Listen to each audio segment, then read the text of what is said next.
going on, everyone? Welcome to episode 45 of the Data Driven Strength podcast. Today, myself, Josh Pelland, and my guy, Zach Robinson, who's laughing at me because that's the first time we've actually said our names at the start of the show. But Zach, I was reflecting on that the other day. I was like, we never say our names. So people could have been listening to the show for a while and just have no idea who's talking. Do you have anything to say? Yeah, I mean that was like an aggressive used car salesman pitch right there. That was really solid. Let's keep it rolling Yeah. here. The next thing I'm going to sell you on is to subscribe to the Training Takeaway newsletter. We'll make sure that's the first What a link. segue. We'll make sure that's the first link. It's completely free. Terms and conditions apply, but you can go ahead and sign up. We'll send you good stuff every other week straight to your inbox. As you might be able to tell, we have a little bit more energy for this podcast. We're recording this a little bit earlier in the morning than we typically do. So for that reason, we actually don't need a warm-up question as we typically do. And it's also early enough in the morning that we didn't have time to pick a warm-up question and think about it and talk about it for a little bit. So we're going to dive right into our discussion today. We'll quickly go over the most recent newsletter that we sent out regarding progressive overload and progression strategies. And as always, like we do in the podcast, just, open it up to a more open-ended discussion and hopefully make it as practical as possible for you guys. Otherwise, before I let Zach read me in here, as always, if you're able to leave a rating and review on Apple Podcasts and or Spotify, that would be much appreciated. You can also check out the description for any studies that we mention, as well as the products and services that we offer. We typically don't go out of our way to advertise one-on-one coaching, but I will say just to podcast listeners that this is a good time of the year to inquire if you are interested, because we're coming to the end of an academic semester. As people that might have applied recently know, we are typically having to waitlist people, but given some of our additional time as data collection wraps up for the fall semester, that's a really good time to onboard people. So if you apply, we have a conversation, we think it'll be a good fit, this is a great time of the year to do so. With those plugs out of the way, I'll kick it over to you, Zach, and let you kind of introduce the topic, and then we'll go from there. Yeah, so I'm excited for this one. Josh recently spearheaded the newsletter, kind of investigating a new study that looked at different progression schemes and how that influences strength and gains in muscle size. So this is going to be a really good discussion. I think there's quite a bit of nuance with this study, although it seems pretty simple on the surface. I think there's quite a few things we can go down in terms of rabbit holes here after we can kind of summarize the main findings there. But with that kind of summary, Josh, go ahead, take it away, and let's discuss different progression strategies for strength training. Awesome, man. This is we'll quickly review a new study by Plotkin and colleagues. So we'll make sure that's linked in the description as well. Before I get to kind of summarizing that study and its findings and some more conversation around this study itself, I think it's important to just make sure we're all on the same page of why we even need to progress training in the first place, and just, again, kind of set that foundation. So ultimately, kind of the first thing you learn when I'm sure we all got into lifting is the concept of progressive overload. As I think the years have gone on, especially in recent years, that understanding of progressive overload has much improved. And as we've credited before, Brian Miner has done an awesome job kind of conceptualizing that. I think it's one of those things where he articulates something really well that people kind of thought of, but he just hit the nail on the head. And I still return to that article regularly and send people that way as well. So props to Brian Miner as always for doing such a great job there. But basically, the way I think we should think about progressive overload is that once you adapt to a training stimulus, you must add more of something. So if you have an adequate training stimulus and your environment is quote unquote permissive, so you are sleeping enough to allow gains to happen, you're eating enough to allow gains to happen, that kind of encapsulates a permissive environment. When you have those things, adaptation occurs, right? We could do a whole podcast on the specific adaptations that can occur, right? We have muscle growth, we have different types of muscle growth based on the exact exercise, the joint angles, etc. We have structural changes and functional changes, all the way from the motor cortex to the motor neuron. So there's a ton going on. But if we just think of adaptation all as one, okay, now we're stronger. Now we're able to handle more. In order to ensure that the relative training stress is as high for the next session or the next block or whatever the case may be, once those adaptations have occurred, we need to add something, right? If just very basically, if you're able to squat 200 pounds for 10 reps, you can't do that indefinitely and expect to make meaningful progress, right? So the next question is, what do we add, right?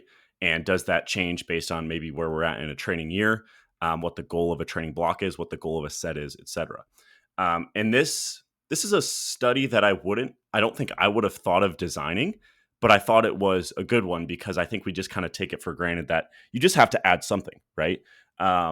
Like people will kind of just list out all training variables when they're like, for progressive overload, you need to add load, reps, or you can increase training density, you can add frequency. But again, none of that stuff has actually been experimentally investigated. So this is the first time, to my knowledge, that this has been experimentally investigated.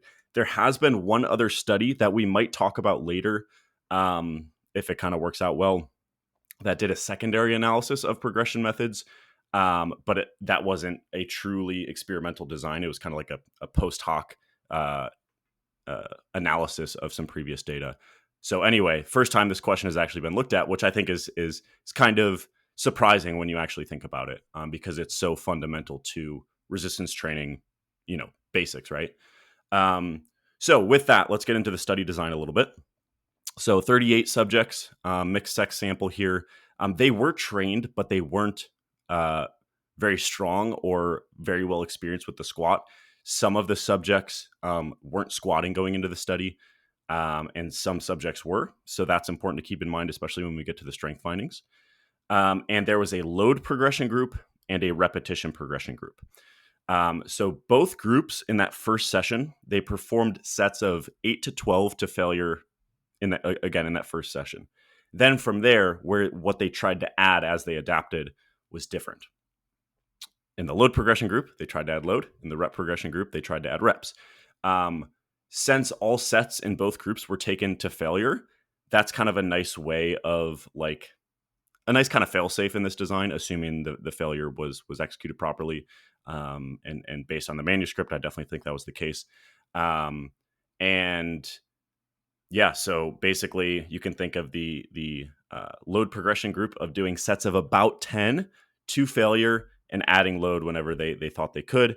And then the rep progression group stayed at the same weight they used in that first session and just added reps and basically used the same exact load every single set. Since they were taking it to failure, they just got as many as they could, and that's how they progressed, right? So in terms of the actual training program, I'm just going to focus on the quad related training. They did look at the calves as well, but I think the concepts are kind of similar here. So I'm just going to put the calf stuff to the side and just talk about the quads. So they trained twice a week, and it was the same session each time. And in each session, they did 4 sets of barbell squats and 4 sets of leg extensions. So 8 sets per session, twice a week. So they train the quads 16 sets per week. Now, in terms of the actual outcome measurements, they looked at both hypertrophy and strength. The hypertrophy was assessed with ultrasound, so a nice direct measurement of hypertrophy. And they took a lot of measurements of the quads, which is a pro and a con. And I mentioned this in the newsletter. It's a con in that some things might pop up that people reviewing the research like ourselves might look into a little bit too much. So I want to be cautious that some of the stuff that did kind of seem to emerge with hypertrophy stuff just might happen when you have a lot of measurements and generally small sample research. To be clear, this was a really good sample in exercise science, but just in general, exercise science isn't super big samples. But I definitely think the pros outweigh the cons in that we can actually start to look at like differences in regional hypertrophy. as a bit of an aside, this is something we've been talking about for a while with the proximity to failure research that we're really interested in. Is like, yeah, we can really only extrapolate the findings of how close to failure you should train to the actual sites measured, right? If we're just looking at one spot in the chest, comparing, let's just say hypothetically, 6 RPE to failure, right? That only generalizes to that site on the chest. What's going on at other sites on the chest? What's going on at the triceps? We know that loading demands can shift throughout a set to failure. So those are important things to keep in mind. The same concept applies here, based on different progression methods that might affect different muscles or different sites along those muscles differently, right? Which is something we'll probably get into in a little bit once we talk about the outcomes. So I'll try to keep the measurements very simple. There were basically 3 sites, one more proximal, so one closer to the hip, one more distal, so closer to the knee, and then one in between those, kind of on the anterior part of the thigh, so kind of the front quad you can think about. And then there were also 3 measurements, again, proximal, middle, and distal, more laterally. So that more anterior measurements, that was looking at the total thickness of the vastus intermedius and the rectus femoris, whereas the lateral sites were looking at the sum thickness of the vastus intermedius and the vastus lateralis. I put some links to some other papers that had nice images of these because I think it's very helpful to see what those images actually look like, because we kind of just talk about these methods but may not actually truly conceptualize them. So that might be worth, again, clicking the link in the description and checking those out. So yeah, that is the general study design. Oh, really quickly for strength, just 1RM back squat seemed to be a sound approach there. But importantly, the training was on a barbell squat, but the actual test of 1RM was on a Smith machine, which is going to be important when we talk about the results here in a second. So that is the general study design. Zach, I'll just pause here quickly, see if you have any questions or anything you think was unclear. Nope. All right, sweet. I had about half a second to catch my breath. Awesome. So let's talk about the results. Before we get to the results, let's quickly talk about their statistical approach. And I think this is interesting, and I really liked it. I thought it led to probably a more appropriate interpretation than how people typically read research, or at the very least, I think it makes this study less subject to being misinterpreted. So typically, when you hear research, you typically just hear in like a binary fashion, right? There was a difference or there wasn't a difference. And this is helpful, right? Because we want to make conclusions and we want to generalize these conclusions to future research or to practice, right? But there are definitely some drawbacks to that, and for that reason, these authors decided to take a different approach, and instead they reported estimated differences between groups and a confidence interval around that estimate. So let's use the squat 1 rep max gains as an example. So basically, what they reported is a 2 kilogram point estimate in favor of the load progression group.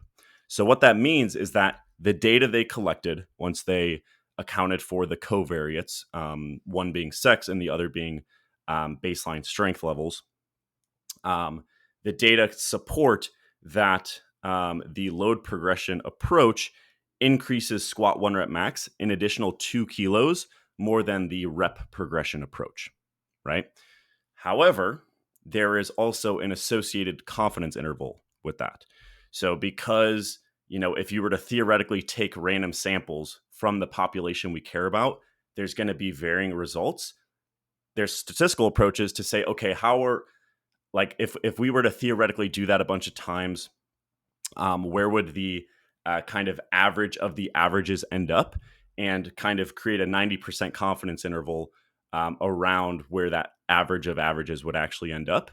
That's what gives you the 90% confidence interval. So that can kind of tell you how confident you can be in that point estimate of 2 kilos greater gains in the load progression group. And that confidence interval ranged from 7.8 kilos greater gains in the load progression group, all the way to 2.4 kilo greater gains in the other group, in the rep progression group. So, yes, 1RM strength leaned slightly in favor of the load progression approach, but that confidence interval, that 90% confidence interval, it crossed zero. So it could be a whole lot of nothing, or it could be a little bit of something going on. But in short, the main takeaway is squat 1RM progression or strength gains slightly favored that load progression approach. So those are the strength findings. Now let's get into the hypertrophy findings. So I'm just going to focus on kind of the sum of the hypertrophy taken on the anterior quad and the sum of the hypertrophy taken on that lateral quad. So if we think about the lateral quad first, basically a whole lot of nothing. The between groups point estimate was right at 0 millimeters. So basically no leaning either way by any means. And if you visually look at the plots I included in the newsletter, you can see they look almost identical. Now, when we look at the anterior quad, things get a little bit more interesting. So the between groups point estimate was 2.8 millimeters in favor of the rep progression group. So in other words, the data kind of support that the rep progression group will lead to 2.8 millimeters more hypertrophy in the when you sum those anterior quad sites in the rep progression approach compared to the load progression approach. However, when we go back to that confidence interval concept, it did cross zero, but barely. So it ranged from 0.5 millimeters more growth in the load progression group all the way up to 5.8 millimeters more hypertrophy in the rep progression group. So it's really hard to say, right? I feel pretty confident saying the results leaned in favor of the rep progression group for the anterior quad. So for the rectus femoris plus the vastus intermedius on kind of the front of the quad. But it isn't necessarily overwhelming, or I wouldn't overstate those findings. So that is the general outcomes here. Basically, both progressing reps and both progressing load are effective strategies for strength and hypertrophy, but the strength gains leaned in favor of the load progression group, and the anterior quad leaned in favor of the rep progression group. I think kind of contextualizing those findings a little bit is the right next step here, which is what we'll do. But again, Zach, I'll pause and see if you have any questions or anything you think was unclear. No, I think you did a really good job. As you mentioned, I think this type of approach, I think, just leads to considerably more nuanced interpretation, which I think is just a huge benefit.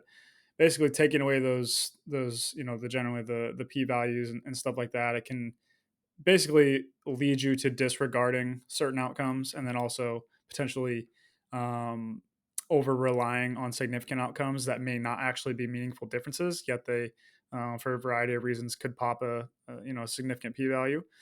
So just overall, I just think this approach is really, really cool.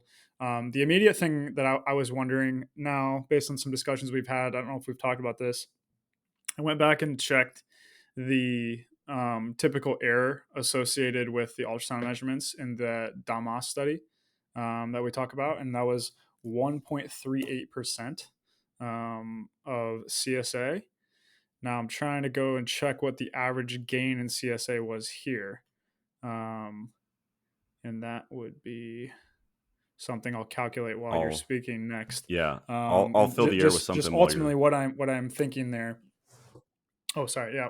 Just let me just say basically what I'm thinking there is that another thing to take into account that the statistical approach already does a really good job of, but if that change in muscle size between groups is within or close to that error of measurement, it somewhat, would maybe give us a little bit less confidence in that being a quote unquote real difference, even a little bit more.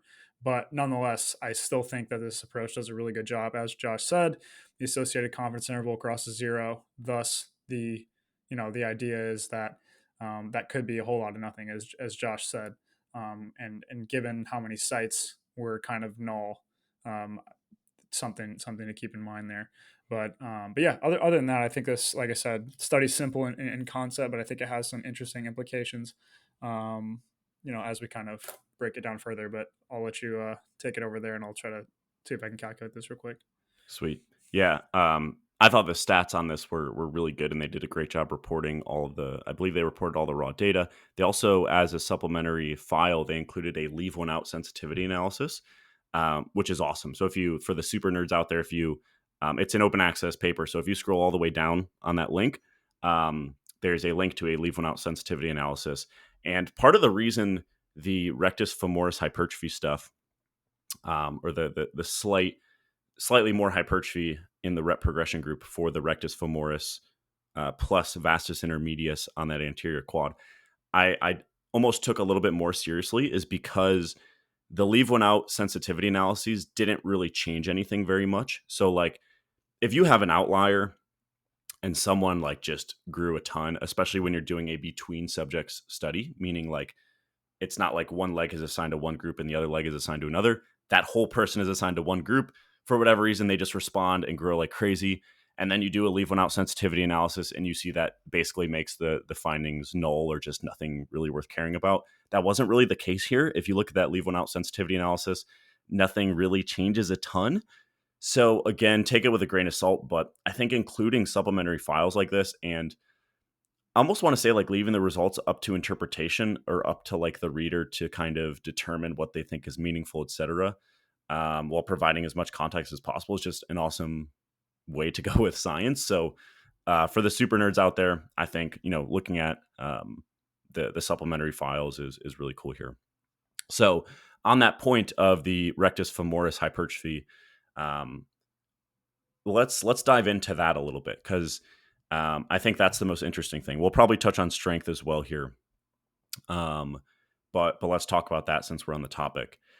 So ultimately, I think that any differences here between groups is really just the result of different rep ranges, as opposed to different uh, progression strategies per se. Just because at the end of the day, they're both doing sets of, sets to failure, on the same exercises, and what they do week to week. I just don't see how that would really influence things beyond where they end up, right? Because by the end of the study, they reported the data as, again, a supplementary file, showing the average rep performance of that rep progression group in their final session. So you can basically see how many reps they added throughout the study. And for the leg extension, for example, they finished sets with sets of about 15 reps. So they basically added about 5 reps over the course of the 8-week study. And ultimately, to me, I think the fact that they were doing sets of about 15 versus sets of about 10 is much more of a difference than how they actually progressed week to week. Now, you might think that the sets of 10 versus sets of 15 doesn't sound like a big difference, but keep in mind that the rep drop off is going to be very big, especially in that rep progression group. So they also reported the average reps of set 1, set 2, set 3, set 4 for the leg extension. And I don't have it right in front of me, but set 1 was like, I believe, 20 plus. But then it eventually dropped off as fatigue set in, from those high rep sets. So that's important to keep in mind. They were getting some exposure to sets above 20 reps, whereas that load progression group was basically around like that 8 to 12 range almost entirely. Zach, I see you unmuted yourself, so I don't know if you have something to say. That was an accident. Whoops. Okay, cool. So basically, my thought here is, it's interesting that we might see varying hypertrophy from different rep ranges. And some people might push back against that, just because it's pretty well established now that when you look at the meta-analytic data, a wide range of reps can lead to similar hypertrophy, right?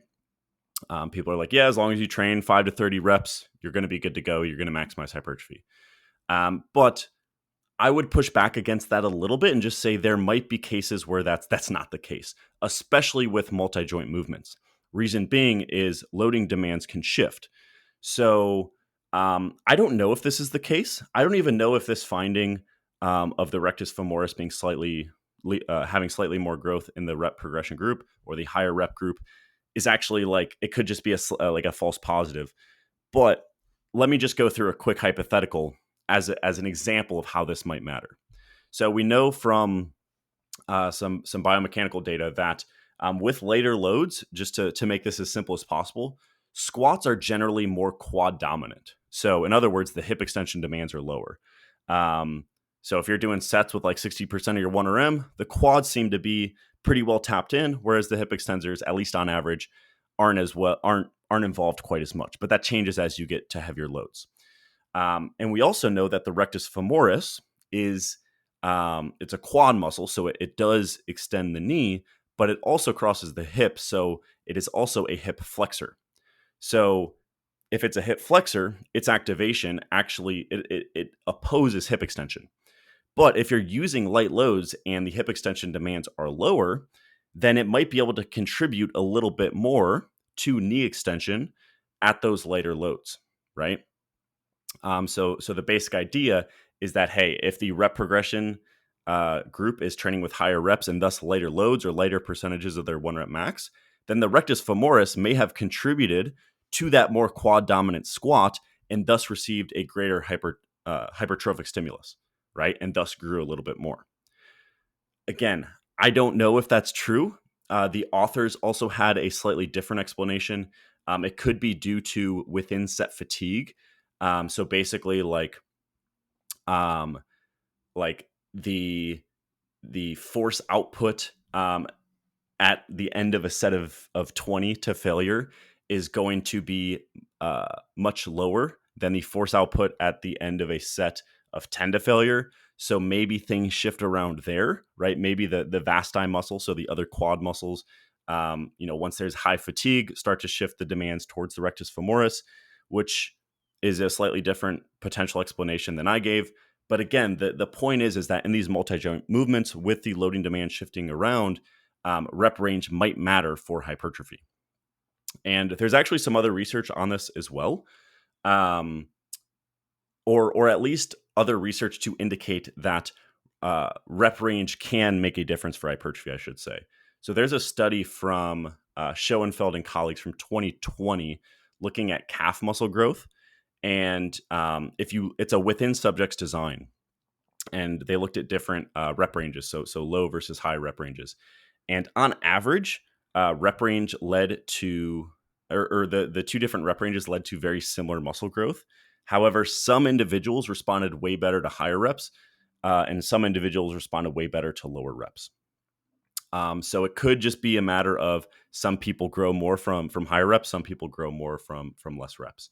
So anyway, that is a lot of speculation, but the main take home here is that let's not be so quick to say that sets of 5 to 30 just across the board always maximize hypertrophy for all muscles involved. It might be that for specific muscles in certain movements, different rep ranges are more appropriate. So Zach, I see you nodding your head. Do you have any thoughts, or do you think I'm off base? What do you think? First thing, just after very rough calculations, I would, based on the kind of the way they did the measurement error in that DeMoss study, which was anything within two typical measurement errors of the ultrasound scans, they considered like, maybe not something that's like totally real finding. Very rough calculation. This would be within that two measurement error, but above one measurement error. So right on that line, pretty much exactly what you said. Like definitely something to be interested in. And I think, again, overall, the way that they communicated things is exactly appropriate with some degree of uncertainty around it. Would love to see this replicated, but it's like right on that line of measurement error just based on some rough calculations. But anyway, coming back to the discussion around the distribution of kind of the loading demands based on the repetition range. This is something I like when I was reading your draft on this, I was going back and reflecting on this, and I think this is something that's really, really interesting to explain a lot of anecdotes. That because that's like one of the things I'm most interested in is like taking these anecdotes from experienced lifters and trying to make them all kind of cohesively make sense. We have some people that are very much in the camp of sets of 10 to 30 grow you way more than lower reps. But you have, an equal number of people that are on the opposite end of things that are very much in the sense that heavy loads are the way that you're going to grow muscle the most efficiently. And obviously, if you take kind of a step back and look at the landscape of anecdotes there, in addition to the research that we have, it kind of seems like everything has a place. And so when you started, writing about this stuff, it really started making me think like this is a potential explanation of why people seem to quote unquote respond better to different loading ranges and different proximities to failure. Because, if we come back to this way that we generally have been navigating towards viewing strength, of like there is some limiter in the performance, generally speaking. There could be other things, but we like to focus on the muscular limiter. Um, that very well could be why certain loading ranges, certain repetition ranges, and certain proximities to failure seem to just be better for certain people because they distribute the loading demands in the places that they need it the most. And so, somebody that has a quad strength limiter in the squat, maybe they do find that higher repetition ranges, closer to proximities to failure, farther from failure, either way. I haven't really thought about that too much, but some sort of consistent pattern is drawn, and maybe that's not necessarily because there's an inherent thing to the loading range or the inherent thing to the proximity to failure, but rather that is just a consequence of the exercise that they are performing that distributes that loading pattern to the place that they need it the most. And I think the same thing can be said on the opposite end of like somebody that maybe is a little bit more hip extension limited.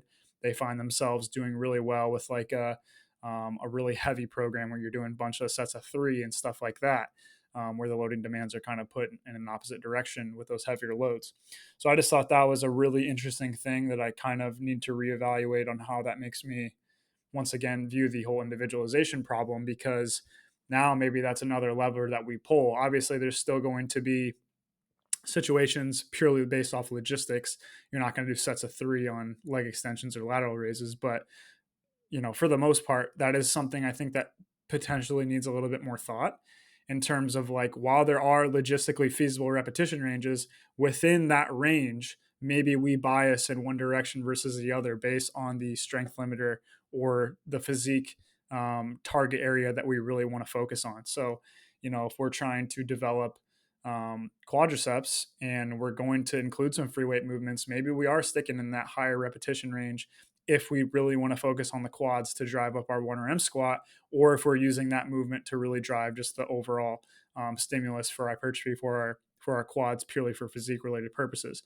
That is something that I think is a very interesting nugget out of this that I think ultimately something I need to think more about. But this your write up here did a really good job of sparking those kind of thoughts in my head, and I think that once again can kind of help to align many of the different anecdotes that kind of go across the spectrum of experienced lifters, to kind of unite things in one of more of like a cohesive picture, which is I think is what we're ultimately always after, to help individualized training as efficiently as possible.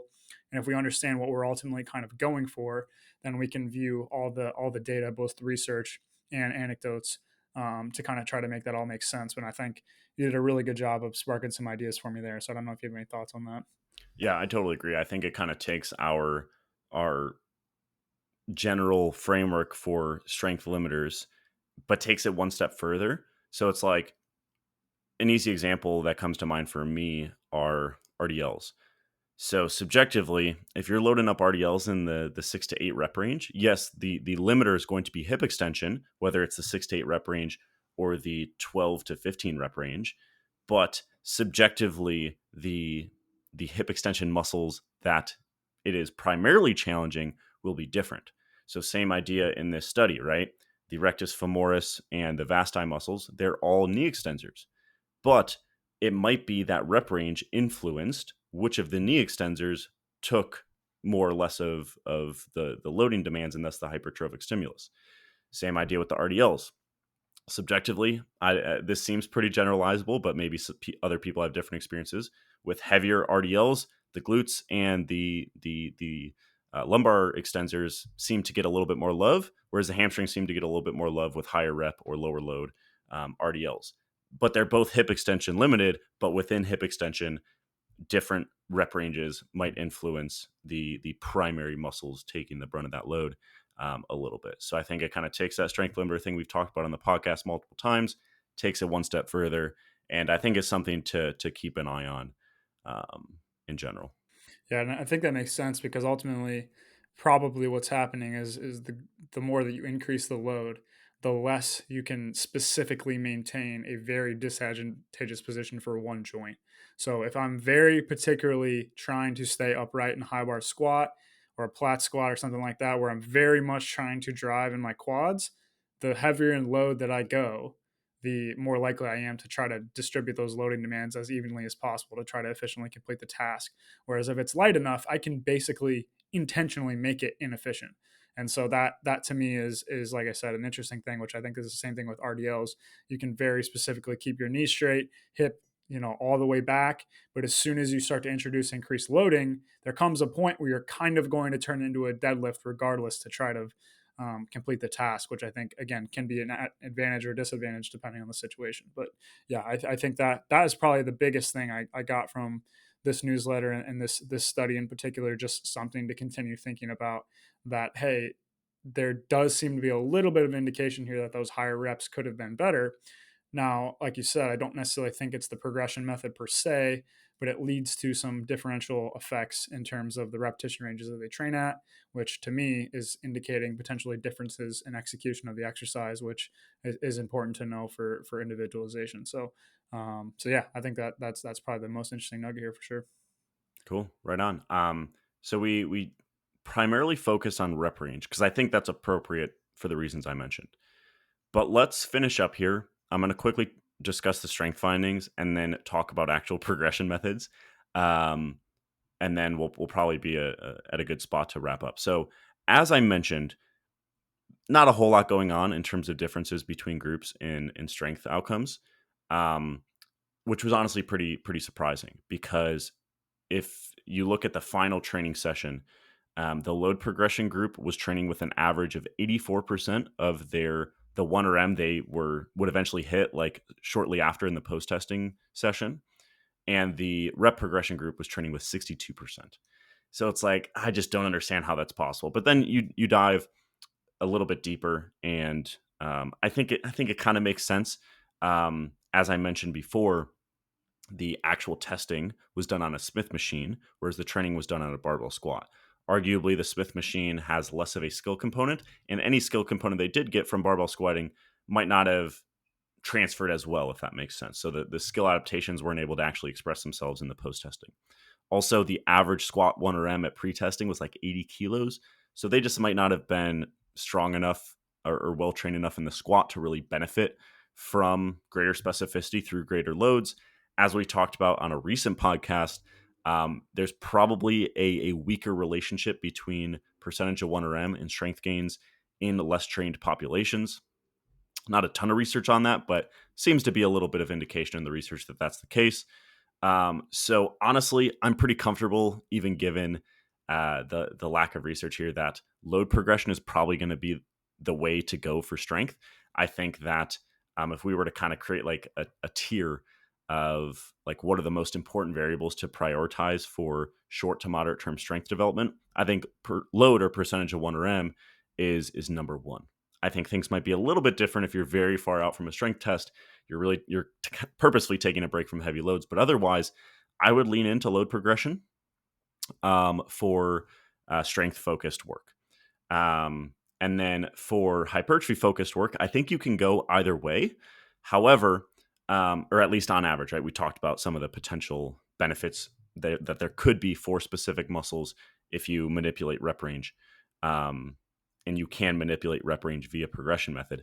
But I think overall, it doesn't really matter how you get to a certain protocol for hypertrophy. However, I think a more rep progression based model probably has practical benefits, right? Like if you're just staying at sets of 10 and you're not taking things to failure, then you're trying to, before you actually go into the set, predict how much load you can add for a set of 10. That's just really hard to do. It's way easier to just either use the same load as last week or maybe bump it up a little bit and then just stop at the desired RPE. Essentially, you're doing rep progression right there, right? And then you can also combine that rep progression with load progression and do kind of a double progression. So if you have a rep range, you stop at the desired RPE or RIR, and then once you're hanging out at the top of that rep range, you can add some load. So that would be my general recommendations for progression methods: is lean into load progression for sets aimed at strength development. And then for hypertrophy, I think we have more options, but I think there's going to be practical benefits from rep progression. Um, at the very end of the newsletter, I have what I think is hopefully a helpful graphic to kind of show you some examples of this. I also include what we like to call artificial progression, which I think we'll skip over here. But that's kind of like more of a proactive adjustment to the protocol as opposed to a progression that is the result of adaptations. But again, I talk about that in the newsletter. And the last thing I'll point out with progression methods is, as always, just like with any other topic we talk about, it's not one or the other, right? You can even within the same exercise do maybe a load progression for a top set on a squat or a bench press or whatever. And then maybe the back off sets are a true rep progression or kind of that double progression approach that I just explained. So that's kind of the main takeaways I would give for actual progression methods. But I think this discussion about rep range and how it influences hypertrophy of certain muscles is something to keep an eye on. And yeah, just kind of keep in the back of your mind and maybe be a little bit more skeptical when you just kind of say, hey, choose the rep range you want because it's all going to lead to the same growth. I'm not comfortable saying that quite yet. Again, there's some research indicating that different rep ranges seem to just be better for different people. There's at least a couple studies I'm aware of. And then there's also this study and also some acute data that I think we might be able to extrapolate to indicate that rep range, especially in multi-joint movements, might influence where the loading demands are going. So, yeah, that's kind of all I got. Zach, do you have anything else? Nope. All right, sweet. Thank you guys for tuning in. We'll see you in a couple weeks for episode 46. If you haven't already, leave a rating on Apple Podcasts and or Spotify, and we'll see you next time. Take care. Thanks, guys.